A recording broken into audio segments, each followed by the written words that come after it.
हम बात करने वाले इमरजेंसी डिपार्टमेंट के बारे में। ये डिपार्टमेंट काफ़ी इम्पोर्टेंट है। आज हम इस वीडियो में कवर करने वाले हैं कि जो इमरजेंसी में कौन कौन सा स्टाफ होता है, प्राइस सिस्टम क्या होता है, पेशेंट केयर फ्लो क्या होता है, और यदि कोई मेडिकल लीगल केस आता है तो उसको हैंडलिंग प्रोटोकॉल क्या है। तो हम आपको स्टेप बाय स्टेप बताने वाले हैं। सबसे पहले हम बात करते हैं इंट्रोडक्शंस की। जो हॉस्पिटल है में जो इमरजेंसी डिपार्टमेंट होता है, सबसे पहले बात करते हैं हम इमरजेंसी डिपार्टमेंट के इंट्रोडक्शंस के। जो इमरजेंसी डिपार्टमेंट होता है उसे हम कैजुअलिटी भी कहते हैं, ठीक है। ये किसी भी ऑर्गेनाइजेशन का सबसे इम्पोर्टेंट पार्ट होता है, क्योंकि यहाँ पे क्या होता है, यदि कोई पेशेंट आपके हॉस्पिटल में आता है, उसे अर्जेंट केयर या लाइफ थ्रेटनिंग कंडीशन की रिक्वायरमेंट रहती है, ठीक है। उस कंडीशन में इमरजेंसी डिपार्टमेंट बहुत अच्छा रोल प्ले करता है। और दूसरा जो इमरजेंसी डिपार्टमेंट होता है वो आपको 24 आवर्स और डेली ओपन रहता है। यदि कोई भी इमरजेंसी सिचुएशन आती है तो यहाँ पे प्रॉपर आपको टाइम से डॉक्टर्स और स्टाफ अवेलेबल मिलेगा। अब हम बात करते हैं कुछ ऑब्जेक्टिव एलिमेंट्स होते हैं इमरजेंसी डिपार्टमेंट के। देखो, इमरजेंसी डिपार्टमेंट क्या करता है, ये जो भी पेशेंट आपके हॉस्पिटल में आता है उसे टाइमली जो आपकी लाइफ सेविंग केयर है वो प्रोवाइड कराता है, ठीक है, जिससे कि वो पेशेंट आपका स्टेबलाइज हो जाए, जो भी इसकी कंडीशन होगी, ठीक है। सेकंड, जो पेशेंट्स आपके हॉस्पिटल के अंदर आया है, सपोज करो ये पेशेंट आपके हॉस्पिटल के अंदर आया है और इमरजेंसी डिपार्टमेंट में, यदि वहाँ पर जो डॉक्टर्स अवेलेबल है उनको लगता है कि जो ये पेशेंट है यहाँ पे ठीक हो जाएगा, यानी जो केयर इसको रिक्वायरमेंट है या जो भी सर्विसेज इसको रिक्वायरमेंट है वो हमारे हॉस्पिटल में अवेलेबल है, तो ये क्या करेंगे, इस पेशेंट को एडमिट कर लेंगे। यदि उनको लगता है कि नहीं, ये केयर हमारे हॉस्पिटल में अवेलेबल नहीं है, तो किसी भी इस पेशेंट को किसी भी अदर हॉस्पिटल में रेफर कर देंगे, जिससे कि फ्यूचर में अपना ट्रीटमेंट ले सके। उसके बाद आता है एमएलसी केसेस, जिसे बोलते हैं हम मेडिकल लीगल केस। अब कोई भी एक्सीडेंटल केस आपके हॉस्पिटल में आता है तो वो मेडिकल लीगल केस में काउंट होता है। तो उसका जो ट्रीटमेंट दिया जाता है सबसे पहले वो इमरजेंसी डिपार्टमेंट में दिया जाता है। और दूसरा जो आपका इमरजेंसी डिपार्टमेंट होता है वो पब्लिक सेफ्टी और इमरजेंसी प्रिपेयर्डनेस सिचुएशन में सबसे ज़्यादा सपोर्ट करता है। सपोज करो कहीं पे डिजास्टर मैनेजमेंट हो गया, या सॉरी कहीं पे डिजास्टर इश्यूज आ गया, सपोज फ्लड आ गया, अर्थक्वेक आ गया, या फिर कहीं पे कोई बस पलट गई, तो इस सिचुएशन में क्या होता है, मल्टीपल पेशेंट जो आते हैं वो आपके इंजर हो जाते हैं। इस सिचुएशन में क्या होता है, सबसे पहले आप क्या करते हो, किसी भी हॉस्पिटल में पेशेंट को लेके जाते हो और वहाँ पे इमरजेंसी डिपार्टमेंट में उनको ट्रीटमेंट दिया जाता है। ओके, नेक्स्ट आता है ट्राई सिस्टम। ये बहुत ज़्यादा इंपॉर्टेंट है। आपने देखा होगा जब आप किसी भी इमरजेंसी डिपार्टमेंट में जाते हो तो ट्राई सिस्टम आपका डिस्प्ले हुए मिलता है, डिस्प्ले हुआ मिलता है। इसका मतलब क्या होता है कि हॉस्पिटल के अंदर जो भी पेशेंट आपका आता है वो ट्रायल्स के बिहाफ पे सॉर्ट किया जाता है कि भाई किस पेशेंट को किस तरह की सर्विटी में हमें ट्रीटमेंट देना है। अब कोई पेशेंट है, मैं बताता हूँ, सपोज आपके दो पेशेंट है। एक पेशेंट तो आपका ऐसा है कि सबसे ज़्यादा क्रिटिकल है कि उस पे पेन से बुरी हालत है। एक पेशेंट आपको लग रहा है वो बोल रहा है कि यार मुझे हेडेक हो रखा है। तो आपको ये पता होना चाहिए जिससे सर्विसिटी है, जो पेशेंट सबसे ज़्यादा प्रॉब्लम में उसको आपको फर्स्ट में देखना, जो स्टेबल है उसको बाद में देखना। इसी के बिहाफ पे जो आपका ट्राइज ने इसको 4 कैटेगरी में डिवाइड किया हुआ है। सबसे पहले आता है आपका रेड। रेड में क्या होता है, यदि किसी पेशेंट को हम एक्चुअली क्या होता है, ये आप जब ट्रायल्स के बिहाफ पे देखोगे, जो आपके इमरजेंसी में बेड होते हैं वो भी ट्रायल्स के बिहाफ पे सेग्रीगेट होते हैं, ठीक है। अब यदि किसी पेशेंट को इमिडिएटली ट्रीटमेंट की रिक्वायरमेंट, सपोज किसी पेशेंट को कार्डियक अरेस्ट आ गया, तो उसे हम क्या करेंगे, जो हमारा रेड कलर का बेड होगा, यानी जिसपे हमारा रेड लोगो लगा होगा या फिर हमने कोई भी मार्क किया होगा, तो उसमें क्या करना पड़ेगा, उस पेशेंट को हम शिफ्ट कर देंगे और तुरंत उसको हम ट्रीटमेंट देना शुरू कर देंगे। सेकंड होता है आपको येलो। येलो का मतलब अर्जेंट होता है बट सीरियस नहीं है, स्टेबल है पेशेंट, ठीक है। अब तीसरा ग्रीन। ग्रीन में क्या होता है, लेस अर्जेंट। अब सपोज किसी के फिंगर में चोट लग गई हल्की सी, किसी के थंब में लग गई, तो माइनर में आता है तो वो जाएगा आपका ग्रीन पे। उसके बाद यदि कोई पेशेंट डेड हो गया है या अनसेल्वेजेबल है, उसमें कोई एक्टिविटीज ही नहीं, यानी डेड हो गया, तो वो आपका ब्लैक पे जाएगा। तो इस कंडीशन में क्या होगा, जो भी आपका नर्सिंग स्टाफ होगा जो आपका पहले सेग्रीगेट कर रहा, वो सबसे पहले जो भी पेशेंट आपका रेड पे होगा उसको देखेगा जाके, और डॉक्टर भी किसको देखेगा, इसको देखेगा, इसे, क्योंकि उस टाइम पे इमिडिएटली ट्रीटमेंट की रिक्वायरमेंट है, ठीक है। आपके ट्राइज में 4 कलर होते हैं। पहला रेड होता है जो कि इमिडिएटली केयर के लिए होता है। सेकंड आपका येलो होता है जो अर्जेंट केयर के लिए होता है बट सीरियसली नहीं होता, ठीक है, यानी पेशेंट आपका सीरियस नहीं होता। थर्ड आपका ग्रीन होता है जो कि लेस अर्जेंट होता है। फोर आपका ब्लैक होता है, यानी ब्लैक मतलब जो पेशेंट आपका ब्लैक भेजता है वो डेड है। ओके। आपको बेनिफिट कब होगा इन कलर का? इनका कलर का आपको तब भी बेनिफिट होगा जब भी कोई मास कैजुअलिटी होती है, कोई भी डिजास्टर होता है, उस टाइम पे आपको पता मल्टीपल पेशेंट आपके ऑर्गेनाइजेशन में आ जाते हैं। तो हमें क्या करना होता है, हमें प्रॉपर सेग्रीगेट करना होता है। तो सेग्रीगेट हम किस बिहाफ पे करते हैं? अपने ट्राइल्स के बिहाफ पे, क्योंकि हम तो पहले ही देखेंगे किस पेशेंट को ट्रीटमेंट की रिक्वायरमेंट है, सबसे पहले उसी को देखा जाएगा, ठीक है। अब नेक्स्ट आ गया, आपकी इमरजेंसी डिपार्टमेंट के अंदर कुछ स्टाफ होता है, आपको उस स्टाफ की नॉलेज होनी चाहिए। देखो, यदि आप हॉस्पिटल के किसी भी डिपार्टमेंट में काम कर रहे हो, आप ऑपरेशंस में हो, क्वालिटी में हो, आप एडमिन में हो, आप फ्लोर कोऑर्डिनेटर हो, आप ओपीडी मैनेजर हो, आप आईपीडी मैनेजर, तो आपको ये भी पता होना चाहिए कि डिपार्टमेंट वाइज कौन कौन से स्टाफ होते हैं, क्योंकि आपको कोऑर्डिनेट भी करना होता है। यदि आपको यही नहीं पता कि डिपार्टमेंट में कौन कौन सा स्टाफ अवेलेबल होना चाहिए, तो आप कोऑर्डिनेट कैसे करोगे? तो सबसे पहले हम बात करते हैं, सबसे पहले होता है आपका ईएमओ, जिसे बोलते हैं इमरजेंसी मेडिकल ऑफिसर। आपने देखा होगा एक इमरजेंसी हेड भी होता है, यही होता है वो जो रिस्पॉन्सिबल होता है पूरी इमरजेंसीज की एक्टिविटी की, कि पेशेंट कितने आ रहे हैं, कितने जा रहे हैं, एक्टिविटीज़ क्या रही है, डॉक्टर टाइम से देख रहे हैं नहीं देख रहे हैं, यानी पूरा मैनेजमेंट यही मॉनिटर करता है। सेकंड होता है आपका सीएमओ, जिसे बोलते हैं कैजुअलिटी मेडिकल ऑफिसर्स, जो कि आपके पेशेंट को देखने का काम करता है। आपने देखा होगा कि जब भी कोई पेशेंट आता है सबसे पहले सीएमओ ही उसके पास में जाता है। उसके बाद होते हैं इमरजेंसी नर्स। यहाँ पे एक बात आपको ध्यान रखना, जो भी आपकी इमरजेंसी नर्स होती है उसे बीएलएस, ACLS, नाल्स एंड पाल्स, इसकी तो बहुत अच्छे से नॉलेज होनी चाहिए। और दूसरा, ये सर्टिफाइड भी होना चाहिए। ACLS BLS तो उसके पास में 100% होना चाहिए। सेकंड, जो भी इमरजेंसी नर्स होती है उसे एम्बुलेंस के साथ कैसे कोऑर्डिनेट करना, इसकी भी नॉलेज होनी चाहिए, क्योंकि आपको पता है कि आपके पास में दो तरह की नर्स एम्बुलेंस होती है, एक BLS होती है, एक ACLS होती है। उसके अंदर इक्विपमेंट कौन कौन से अवेलेबल होते हैं, मेडिसिन कौन कौन सी अवेलेबल होती हैं, इन्वेंट्री मैनेजमेंट क्या है, क्योंकि ये सब काम किसका होता है? इमरजेंसी नर्स का काम होता है ना। तो इसलिए इमरजेंसी नर्स का तो बहुत ज़्यादा रोल रहता है। उसके बाद आता है पैरामेडिकल, जो पैरामेडिकल स्टाफ होता है।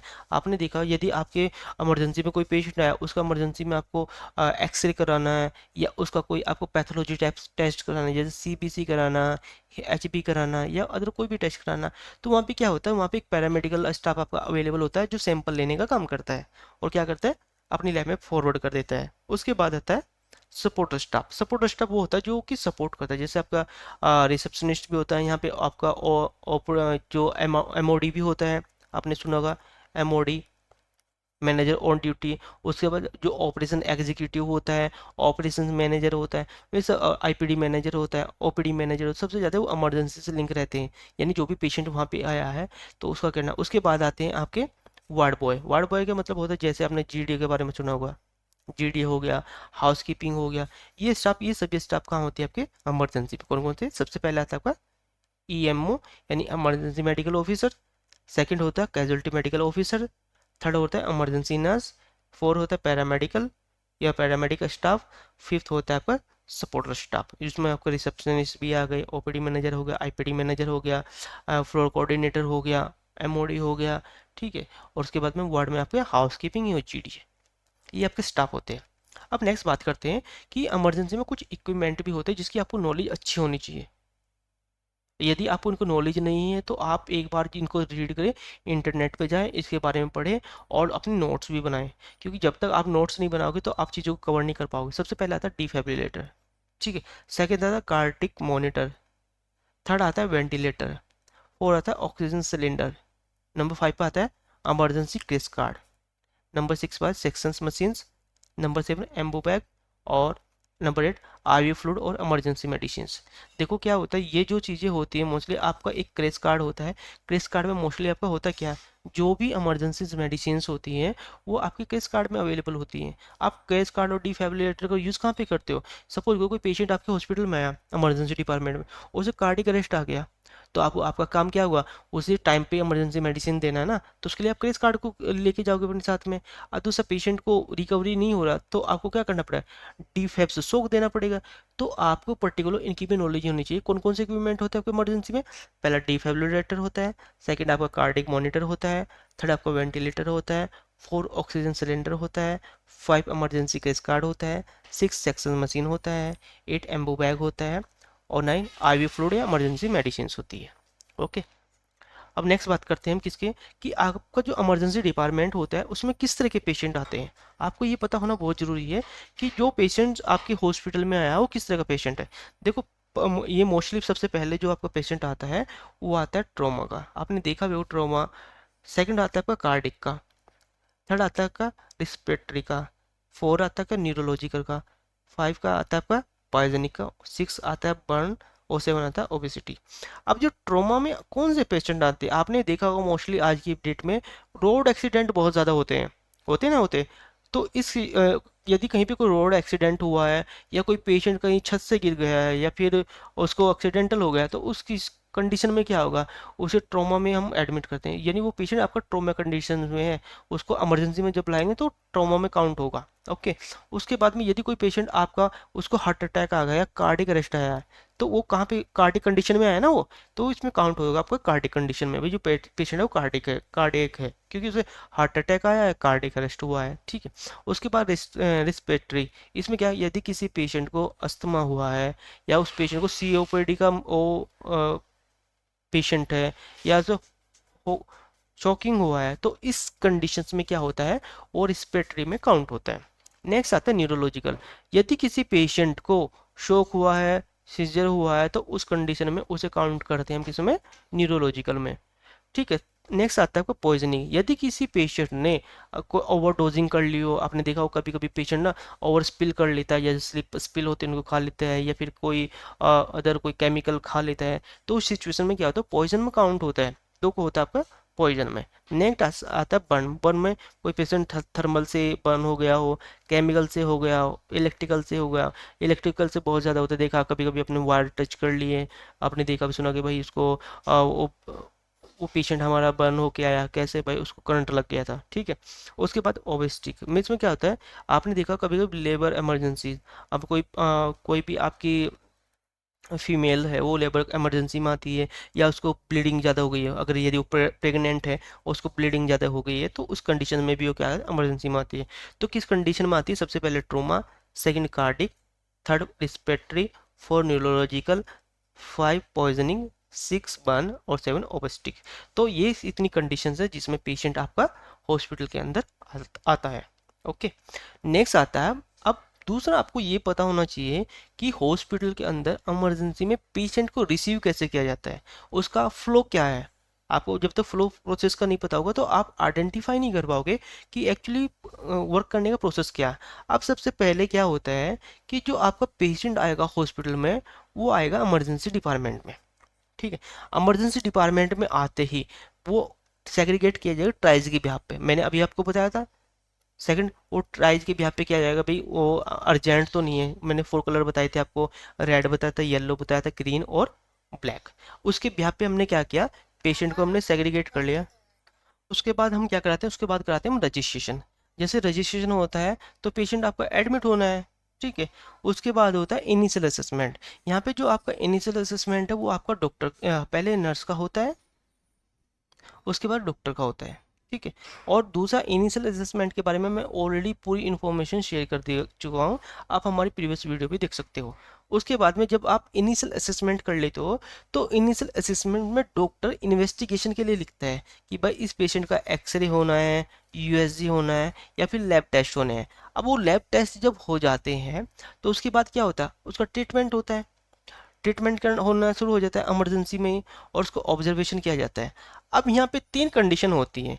यदि आपका पेशेंट का जो ट्रीटमेंट कर रहे हैं वो चाहता है कि मुझे किसी दूसरे हॉस्पिटल में ट्रीटमेंट कराना है, सपोज करो मेरे यहाँ पे जो पेशेंट आया कार्डिक पेशेंट आ गया, और मेरे यहाँ पे कार्डिक डॉक्टर नहीं है, तो मुझे क्या करना पड़ेगा, मैंने प्राइमरी एड से औषधि दी, अब तो मुझे रेफर करना पड़ेगा कहीं और पे, तो मुझे उसे रेफर भी कर सकता हूँ।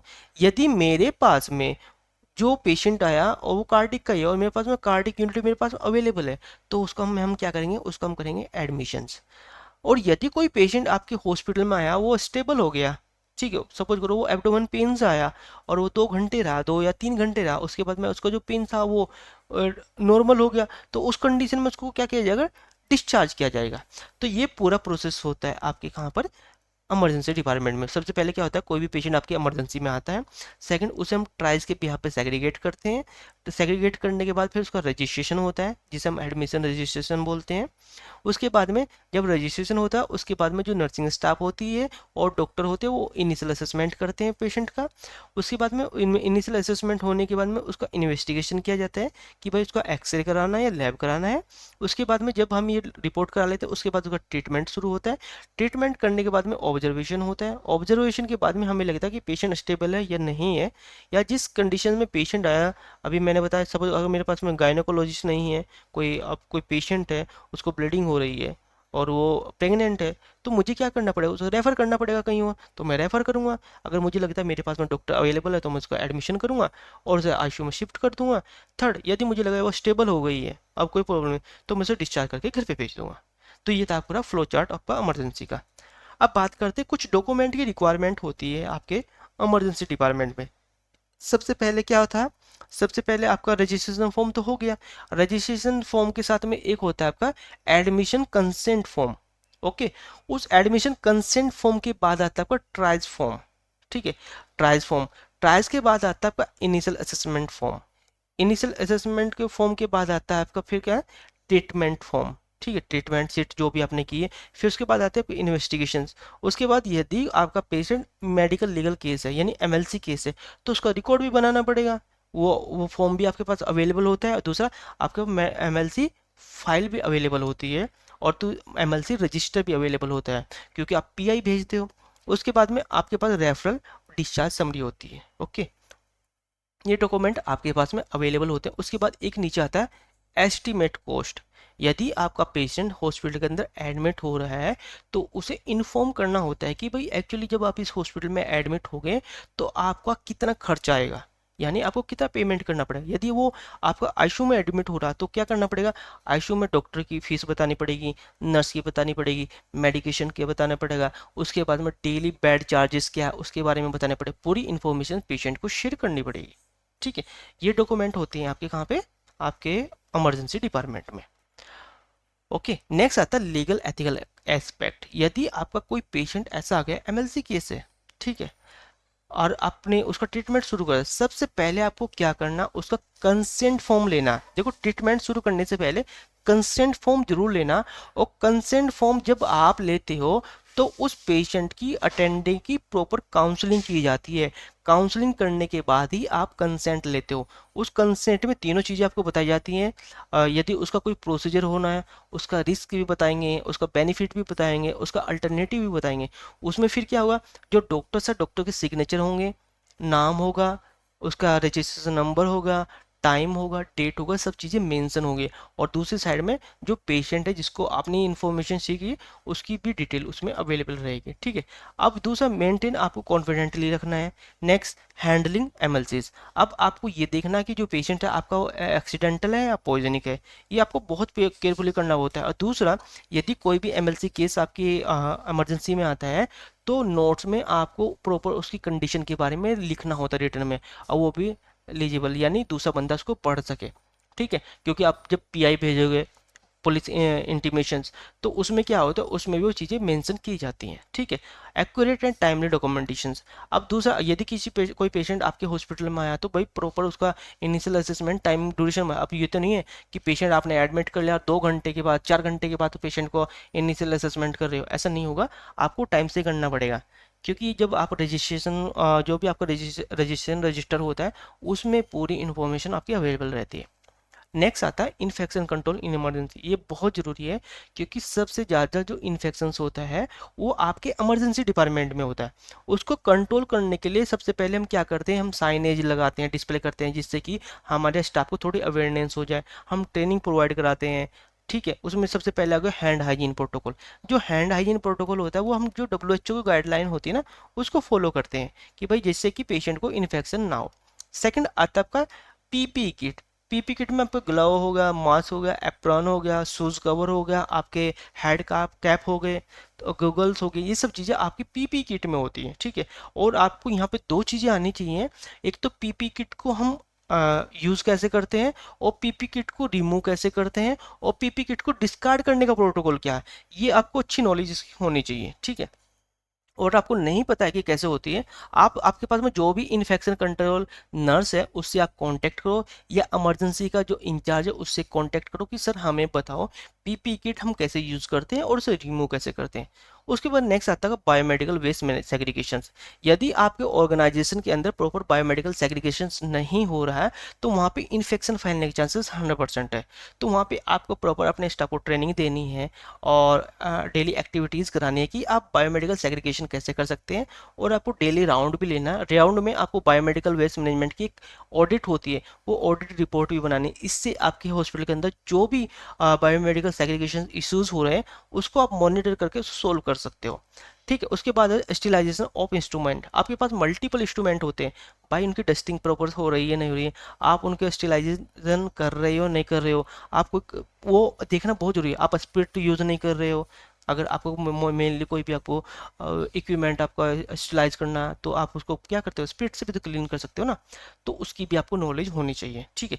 इसमें एक चीज़ यहाँ पे नहीं है, क्या नहीं है, spill management. Spill actually next video में स्पिल मैनेजमेंट पे लेके आने वाला, क्योंकि बहुत ज़रूरी है, इसकी भी नॉलेज होनी चाहिए जब भी आप हॉस्पिटल में वर्क करने जाओगे। अब दूसरा आपको पता है, इमरजेंसी में पेशेंट आया, एक्सीडेंटल केस है, तो वहाँ पे उसको काफ़ी ज़्यादा ब्लीडिंग होती है, उस ब्लीडिंग को क्लीन करने का प्रोटोकॉल होता है, उस प्रोटोकॉल की नॉलेज वहाँ पे हाउस कीपिंग स्टाफ को होनी चाहिए। भाई पीपी किट के बारे में हमने पता था, बायोमेडिकल सेग्रीगेशन के बारे में पता थे, क्योंकि इसका यूज़ भी वहाँ पे होना है स्पिल मैनेजमेंट में।